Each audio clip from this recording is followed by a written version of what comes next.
आषाढ़ शुद्ध पूर्णिमा ये व्यास पूजन का दिन होता है। भगवान श्री व्यास के समय से इस दिन गुरु की पूजा करके उन्हें वस्त्र अर्पण करने की परंपरा चालू है। श्री साईं बाबा ने इसका महत्व अपने अंदाज से एक लीला करके बताई और शिरडी में गुरु पूर्णिमा उत्सव मनाना शुरू हुआ। इस उत्सव का प्रारंभ होने के लिए तात्या साहेब नुलकर निमित्त मात्र हुए थे। इसलिए तात्या साहेब नुलकर शिरडी कैसे आए और बाबा ने गुरु पूर्णिमा पूजन प्रारंभ कैसे किया, इसकी विस्तृत जानकारी आपको दे रहे हैं। 1908 की ये बात है। लक्ष्मण कृष्णा जी उर्फ तात्या साहेब नुलकर ये उस वक्त पंढरपुर के सब जज थे। पहले उनका साधु संतों पर विश्वास नहीं था। ये सब झूठ है, ऐसे वो कहते थे। वो नास्तिक थे। बाबा के दर्शन के लिए जैसे आस्तिक लोग आते थे, वैसे ही श्री साईं बाबा कौन है ये देखने के लिए नास्तिक भी आते थे। नाना साहेब चांदोरकर बाबा के परम भक्त थे। जो उनको मिलता था उसे शिरडी का महिमा बताकर उन्हें साईं दर्शन जाने के लिए कहते थे। सभी के जीवन का कल्याण हो, ऐसी उनकी इच्छा थी। कोई उनकी सुने या न सुने, वो बाबा का महिमा गाते रहते थे। नाना साहब जब पंढरपुर में मामलेदार थे, तब तात्या साहेब नुलकर वहाँ मनसब थे। वो नास्तिक थे, तब भी नाना साहब उनको शिरडी को चलिए और जीवन का कल्याण कर लीजिए, ऐसा बार बार कहते थे। तात्या साहब उनको बार बार ना कहते, तब भी नाना साहब निराश न होते थे। महीना नहीं तो वर्षों तक ये चलता रहा। लेकिन नाना साहब का पूरा विश्वास था कि एक दिन ऐसा आएगा कि तात्या साहब अपनी नास्तिकता छोड़कर शिरडी ज़रूर जाएंगे। नाना साहब जब भी तात्या साहब को मिलते थे, तब उनको शिरडी जाने के लिए एक बार तो कहते ही थे।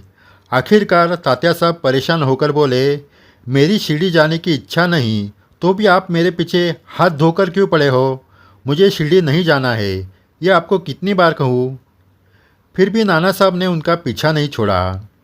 एक दिन ऐसा आया कि तात्या साहब पूरे परेशान हुए और उन्होंने नाना साहब को कहा, देखिए नाना साहब, तुम्हारी बहुत दिनों से मुझे शिरडी भेजने की जिद चालू है। मैं इससे परेशान हो चुका हूँ, इसलिए तुम्हारे इच्छा के लिए मैं शिरडी आता हूँ।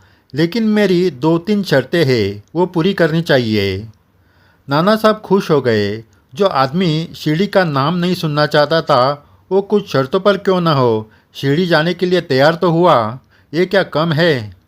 अच्छा तो बताओ शर्तें क्या है? नाना साहब ने उत्साह से पूछा।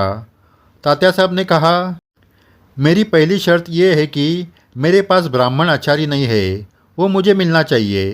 दूसरी शर्त, मैं शिरडी जाने के बाद पैंट और बूट पहनकर ही बाबा के सामने जाऊंगा। उनको नमन नहीं करूंगा, सिर्फ एक यात्रा समझकर आऊँगा। नाना साहब तैयार हो गए। उन्होंने कहा, मुझे मंजूर है, लेकिन शिरडी ज़रूर चले, जल्द ही जाने की तारीख तय करेंगे।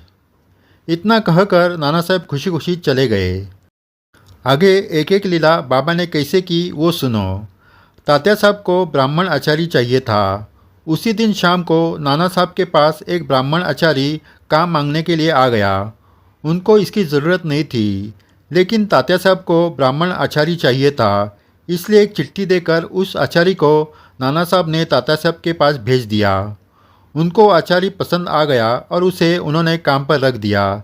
लेकिन तात्या साहब मन में ज़रा सा चौंक गए, क्योंकि जिस दिन ब्राह्मण आचार्य चाहिए ऐसी शर्त रखी, उसी शाम को वो मिल गया था। शिरडी जाने का दिन तय हो गया, लेकिन फिर एक विघ्न तात्या साहब ने ही खड़ा कर दिया।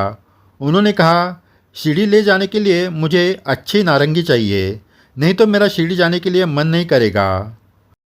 और हैरान करने वाली बात यह हुई कि दूसरे दिन सुबह तात्या साहेब नुलकर ने अपने घर का दरवाज़ा खोला तो सामने उनको एक बड़ा पार्सल नज़र आया। उन्होंने वो खोला तो उसमें अच्छे ताज़े 100 नारंगी थे। तात्या साहब दूसरी बार चौंक गए। आखिरकार नाना साहब और तात्या साहब शिरडी पहुंच गए। रास्ते में तात्या साहब के मन में आने लगा कि श्री साईं बाबा कोई सामान्य व्यक्ति नहीं है। शिरडी में जाकर शर्त के अनुसार तात्या साहब पैंट और बूट पहनकर बाबा के सामने जाने वाले थे, लेकिन शिरडी पहुंचते ही उनका मन परिवर्तन हुआ। वो सफ़ेद धोती पहनकर द्वारका में बाबा के दर्शन के लिए गए। वहाँ बाबा को साष्टांग दंडवत नमन किया और उनके सामने हाथ जोड़कर खड़े रहे। बाबा ने तात्या साहब को देखकर नाना साहब से पूछा, ये आज किस येड़ बम्बू को लेकर आए हो? ये सुनकर तात्या साहब मन ही मन चौंक गए। मैंने नाना साहब को जो कहा वो बाबा ने जान लिया होगा, इसलिए उन्होंने ऐसा कहा, ये तात्या साहब समझ गए। तात्या साहब का मन डोलायमान होने लगा। नास्तिकता की नशा पूरी तरह उतरी नहीं थी। मन में बड़ी उलझन चालू हो गई थी।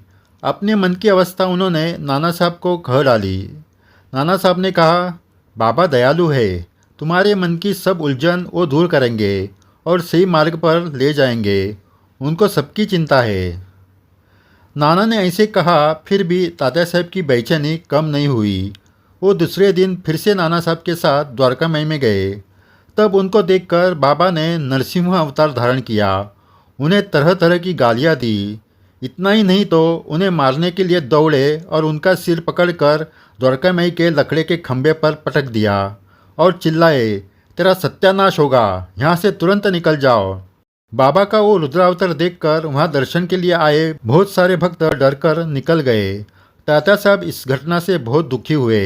वो साठेवाड़े में चले गए। उनके पीछे नाना साहब साठेवाड़ा गए। तात्या निराश होकर एक कोने में बैठे थे। वो देखकर नाना साहब ने कहा, निराश मत होइए, बाबा का कहना है कि तुम्हारे पापों का, बुरे कर्मों का नाश होगा। बाबा कभी किसी का अकल्याण नहीं करते। उन्होंने तुम्हारा कल्याण का मार्ग खोल दिया है। उसी रात की घटना। तात्या साहब की रात को 2 बजे अचानक नींद खुल गई। उनको उसी वक्त पान और तम्बाकू खाने की इच्छा हुई। पान के बिना वो तम्बाकू खा नहीं सकते थे और उस वक्त उनके पास पान नहीं था। पास में ही नाना साहब सोए थे। उनको उठाकर भी कोई फ़ायदा नहीं था, क्योंकि नाना साहब पान नहीं खाते थे। लेकिन तात्या साहब को पान खाने की इतनी इच्छा हुई कि आखिरकार उन्होंने नाना साहब को जगाया। नाना साहब ने पूछा, क्या हुआ? तब तात्या साहब ने कहा, कैसे भी करके कहाँ से भी मुझे पान ला कर दो। नाना साहब चकरा गए। उन्होंने कहा, ये क्या अटपटी मांग है, इस वक्त कहाँ से पान लाऊं? आप सो जाइए। इतने में साठेवाड़े का दरवाज़ा खटखटाया गया। नाना साहब उठकर दरवाजे के पास गए और दरवाज़ा खोला। बाहर एक आदमी खड़ा था। नाना ने पूछा, इस समय क्या काम है? तब वो बोला, बाबा ने मुझे खाने के पान देकर भेजा है। उन्होंने कहा, साठेवाड़े में गृहस्थ को पान खाने की तलब आई है, इसलिए तुरंत वहाँ जाओ। इसलिए मैं यहाँ भागते भागते आया हूँ। ये पान लीजिए और जिसको चाहिए उसे दीजिए। मेरा काम हो गया, अब मैं जा रहा हूँ। तात्या साहब ये सुन रहे थे। रात के 2 बजे एक साधारण पान खाने की इच्छा भी बाबा से छुपी नहीं थी। दयाघन सोए नहीं तो तात्या साहब के लिए जागते रहे। उनको इस चमत्कार से बहुत बड़ा सुखद धक्का लगा और उनकी नास्तिकता वही नष्ट हो गई।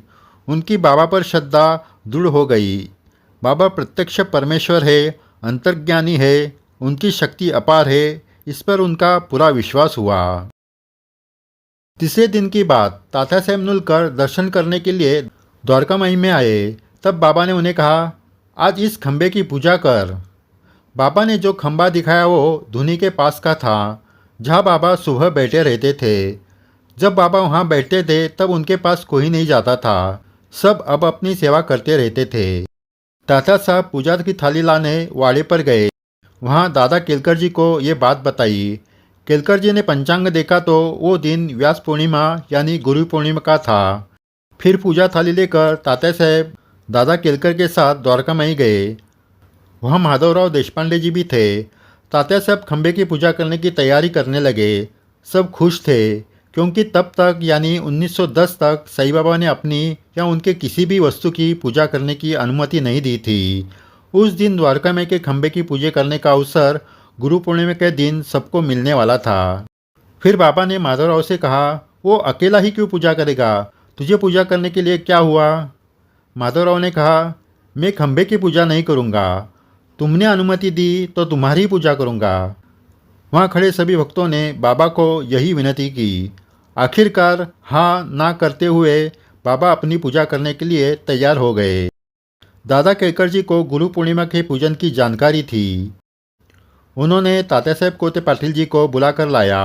सभी ने मिलकर पूजा सामग्री की तैयारी की। धोती वस्त्र लाया गया। सभी ने बाबा की पूजा की और उनको वस्त्र अर्पण किया। उन वस्त्रों की बाबा को ज़रूरत नहीं थी क्योंकि बाबा सिर्फ कफनी पहनते थे, लेकिन भक्तों को गुरु पूर्णिमा के दिन पूजा करने का अवसर मिले इसलिए बाबा ने अनुमति दी। इस तरह 1910 के गुरु पूर्णिमा से बाबा का पूजन चालू हुआ। धीरे धीरे पूजन कार्यक्रम उत्सव में बदल गया। आज बड़े धूमधाम से शिरडी में 3 दिन का गुरु पूर्णिमा उत्सव मनाया जाता है। साई भक्तों, तात्या साहेब नुलकर नास्तिक थे। बाबा ने कहा था कि मेरे लोगों को मैं खींचकर शिरडी लाता हूँ। वैसे ही तात्या साहब को बाबा ने खींचकर लाया था। एक नास्तिक को आस्तिक बनाकर उनके द्वारा गुरु पूर्णिमा पूजन चालू की, जो आज उत्सव स्वरूप मनाया जाता है। ये साईं बाबा की ताकत है। ऐसे सद्गुरु का लाभ हमें हुआ है, इसलिए उन्हें शत शत नमन करें। जय साई राम। श्री साई सागर चैनल श्री साई बाबा की अनसुनी सच्ची घटना आपके सामने लाते रहेंगे। चैनल सब्सक्राइब किया नहीं तो ज़रूर करें। वीडियो शेयर करके अपने साई बाबा की लीला सभी साई भक्तों को पहुँचाएँ। ये साई सेवा है। जय साई राम।